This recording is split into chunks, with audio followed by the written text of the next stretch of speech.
Hello everyone, welcome to my channel Ujjwal Cineverse. আজকে আমার video topic হচ্ছে মানে হাত জড়ো করছে কেউ, কেউ পা ধরতে রাজি, কেউ ক্ষমা চাইতে রাজি, ইত্যাদি ইত্যাদি। এবং একজন মানুষকে কেন্দ্র করে অনির্বাণ ভট্টাচার্য অভিনেতা, তো তাকেই কেন্দ্র করে পুরো বিষয়টি জল্পনা সৃষ্টি। তো আমি আজকে কথা বলবো ছোট্ট করে রাজনীতি বনাম টলিউড স্ক্যাম। অনির্বাণ ভট্টাচার্য অভিনেতা সবাই সবাই চেনে, কম বেশি প্রত্যেকেই চেনে, একজন খুব ভালো দক্ষ অভিনেতা। তাকে বিগত 10 মাস অর্থাৎ 1 বছর কাজের জন্য মানে তাকে ব্যান করে দেওয়া হয়েছে। কাজ তো ছেড়ে দিলাম, তাকে ব্যান করে দেওয়া হয়েছে। হঠাৎ হঠাৎ দেব তাকে নিয়ে ক্ষমা চাইতে রাজি, রাজ চক্রবর্তী পা ধরে ক্ষমা চাইতে রাজি, শুভশ্রী গাঙ্গুলি হাত জড়ো করতে রাজি। এর বিষয়টা হচ্ছে অনির্বাণ ভট্টাচার্য নিজে কিছু বলছে না, তাকে নিয়েই সবাই ক্ষমা চাইতে রাজি, কেউ হাত ধরে, কেউ পা ধরে, কেউ আরো অনেক কিছু। তো বিষয়টা হচ্ছে ভাই, তো এতদিন পরে 10 মাস পরে হঠাৎ করে অনির্বাণকে নিয়ে টানাটানি কেন? সো প্রত্যেকেই বুঝতে পেরেছে আমি কি বলতে চাইছি। বিষয়টা হচ্ছে যে দেব শুভশ্রী আপকামিং সিনেমা দেশু 7, যেটাকে কোড করে প্রচার করা হচ্ছে।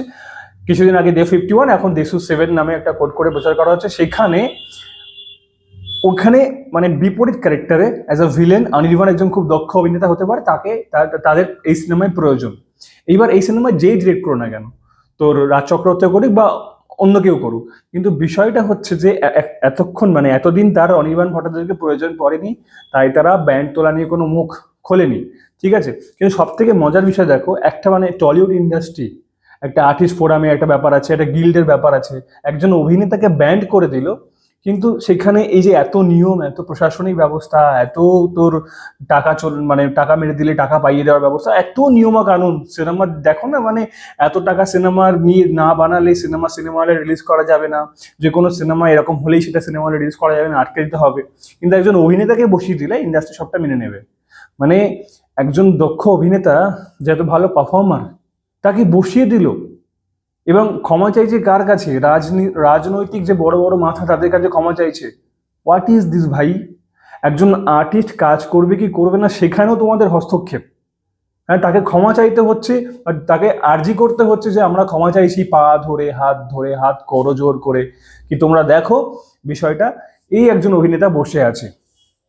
ভাই এটা সিনেমা, তোমরা বলছো যে সিনেমা যখন বানাচ্ছ বাংলা সিনেমার পাশে দাঁড়াও, বাংলা সিনেমা দেখো। আরে ভাই, তোমরা নিজেরাই নিজেদের পাশে নেই। একজন অভিনেতা 8 মাস 10 মাস 1 বছর বসে রইলো, তুমি তো মানে কি বলো, ভালো কথা বেরোচ্ছে না। তুমি ভাই লোক, তুমি তার পাশে নেই। তুমি বাংলা ইন্ডাস্ট্রির পাশে লোককে দাঁড়াও, বলেন দাঁড়াও, বাংলা ইন্ডাস্ট্রির পাশে লোককে দাঁড়াও, বড় বড় করে একটা স্লোগান দাও, বাংলা সিনেমার পাশে দাঁড়াও। আরে কে দাঁড়াবে ভাই বাংলা সিনেমার পাশে? একে তো ওই একটা টাকা পয়সা নিয়ে একটা ঘিঞ্জি মার্কা সিনেমা এখন বাংলা সিনেমার অভ্যাস হয়ে গেছে। এই রিসেন্টলি আমি বলছি না, লক্ষ্মী এলো ঘরে, বলুন তো সিনেমাটা কিসের প্রচার হলো? লক্ষ্মী এলো মানে ঘরে সত্যি সত্যি লক্ষ্মী এলো, নাকি সরকার এলো দুয়ারে, মানে দুয়ারে এলো সরকার, কোনটা হলো? তো যাই হোক, মেন টপিক হচ্ছে যে একজন আর্টিস্টকে তার জায়গা থেকে বাদ দেওয়া হয়েছে। 1 বছর কারোর কোনো হুঁশ ফেরেনি। আজকে অনির্বাণ ভট্টাচার্যের জন্য সবাই কিন্তু হাত ধরতে পা ধরতে রাজি। এরকম আগেই হয়েছে, রুদ্রনীল ঘোষ, টোটা রায়চৌধুরী, আজ অনির্বাণ ভট্টাচার্য। তখন এই মানে কে ভাই তুমি ব্যান করে দেওয়ার? তুমি এখন ব্যান করে দিচ্ছ, অভিনেতাকে বসিয়ে দিচ্ছ, তাদের কাজে জায়গাটা নষ্ট করছো। পলিটিক্স যেটা রাজনৈতিক জিনিস, রাজনৈতিক মতাদর্শ সাইডে রাখো ভাই। এটা একটা সিনেমা, এটা একটা ইন্ডাস্ট্রি একটা। এইখানে ভাই বাংলা সিনেমায় সত্যজিৎ রায়, ঋত্বিক ঘটক, মৃণাল সিনহা, আরো বড় বড় ঋতুপর্ণ, এরা কাজ করে গেছে। আর আজকে বর্তমান যুগে যে ডিরেক্টররা কাজ করছে এবং বর্তমান যে প্রশাসনিক ব্যবস্থা, একজন অভিনেতাকে যখন তখন বসিয়ে দিচ্ছে, সিনেমা রিলিজ করা বন্ধ করে দিচ্ছে। সিরিয়ালে যদি আর্টিস্টের নাম নেওয়া হয় তো শেষ হবে না। এরকম শুধু অনির্বাণ ভট্টাচার্য নয়, প্রচুর আর্টিস্ট আছে যাদেরকে এরকম ব্যান করে দেওয়া হয়েছে। আমার সব থেকে একটা বড় কনফিউশন হচ্ছে যে এরা এতদিন বাদে হাত ধরে পা ধরে ক্ষমা চাইছে কেন? এতদিন মানে নিজের প্রয়োজন পড়লো, নিজের সিনেমায় অনির্বাণকে প্রয়োজন, তাই আবার শুভশ্রী গাঙ্গুলি প্রশ্ন করছে যে অনির্বাণ কি আমাদের সিনেমায় কাজ করছে? না, কাজ করছে না। তুমি তো জানোই না, তুমি জানোই না। এখন তুমি হাত জড়ো করবে, এখন তোমার একজন আছে যে পা ধরবে, একজন দেব, এখন দেব হাত ধরবে, হাত জড়ো করে ক্ষমা চাইবে, এখন অনেক কিছু হবে, বিকজ তাদের প্রয়োজন, একজন আর্টিস্টকে প্রয়োজন। ক্ষমতা থাকলে অনির্বাণ ভট্টাচার্যকে ব্যান্ড থেকে তুলে দাও, মানে সে কাজ করতে পারো, কিন্তু নিজেদের সিনেমায় নিও না ভাই। প্রমোশনের একটা আলাদা স্ট্র্যাটেজি থাকে, লোকে বোঝে ভাই। দেশু 7 প্রমোশন হচ্ছে অনির্বাণকে নিয়ে, মানে একজন, সবাই ঠিক আছে, অনির্বাণকে মুরগি বানিয়ে দেওয়া হচ্ছে। একজন অভিনেতাকে। একজন বলছে যে বাংলায় হচ্ছে মানে বাংলার মানুষ সবার আগে বিপ্লবী হয়েছিল, লড়াই করতে শিখেছে, এক্সেট্রা এক্সেট্রা। ভাই তুমি তো মানে আমি সম্মান করতাম, কিন্তু আমি দেখতে পাচ্ছি যে নিজের স্বার্থের জন্য একজনকে ক্ষমা চাইছে সিনেমায় কাজে লাগানোর জন্য। এতদিন কারোর হুঁশ ফেরেনি। সব থেকে বড় কথা হচ্ছে এখনকার জেনারেশন মানে আমরা বা ফিউচার যা জেনারেশন, তারা বাংলা ইন্ডাস্ট্রি সম্পর্কে কি ভাবনা রাখছে সেটা আমরা কথা বললেই বুঝতে পারি।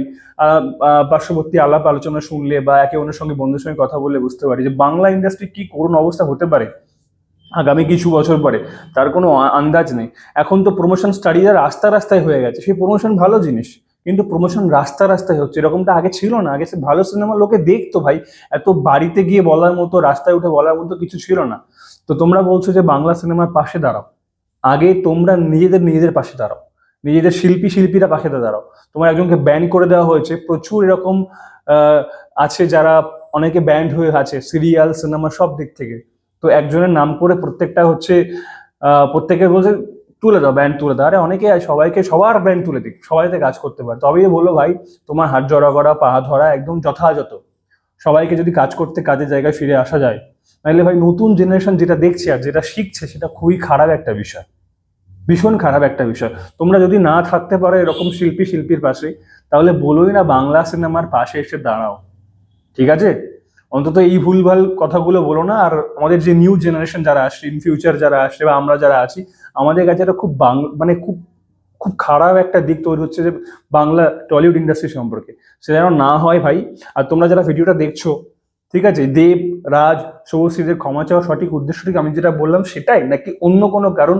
তোমার কি মনে হয় সেটা কমেন্টে লিখে জানাও। আর এই ভিডিওটি ভালো লাগলে লাইক করো এবং পারলে অবশ্যই ভিডিওটাকে শেয়ার করো। এবং যদি আমার চ্যানেল উজ্জ্বল সিনেমাসে প্রথম হয়ে থাকো তাহলে এখনই সাবস্ক্রাইব করো নেক্সট ভিডিও আপডেটের জন্য। তো দেখা হচ্ছে নেক্সট ভিডিওতে। বাই।